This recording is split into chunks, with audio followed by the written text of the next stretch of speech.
כן? בחודש שביעי שלחתי לך 4 תלושים שביקשת. אני לא ביקשתי אבל 4 תלושים, ביקשתי את כל התלושים בשנת 2022 ו-2023 בשיחה של... אני לא שומעת אותך טוב. אמרתי, שומעת אותי עכשיו יותר טוב? כן, דברי יותר לאט, כי את ממש נשמעת מרוחקת. סליחה, אז אוקיי.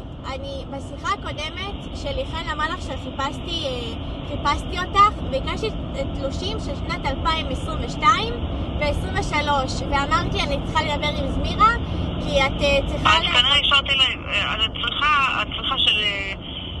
זאת אומרת 24 תלושי שכר? לא, אני צריכה של שנת 2022 ושנת 2023, את כל התלושים. נו, אז אני אומרת לך, אני צריכה ככה.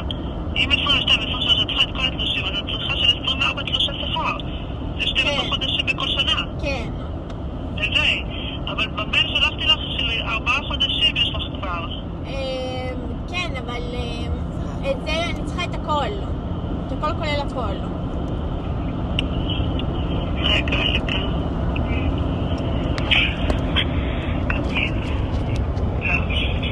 טוב, אני משאירה את זה שוב לזמירה, ואני אחזור אלייך, טוב? מה עוד הפעם? אני אומרת, אני אשאיר לשוב לזמירה את ההודעה, ואני אחזור אלייך שזה יהיה מופק. אוקיי. אני אשלח לך את זה למייל. אוקיי. לענבר 12210 @gmail.com. כן, יש לי את המייל שלך. אוקיי, תודה רבה.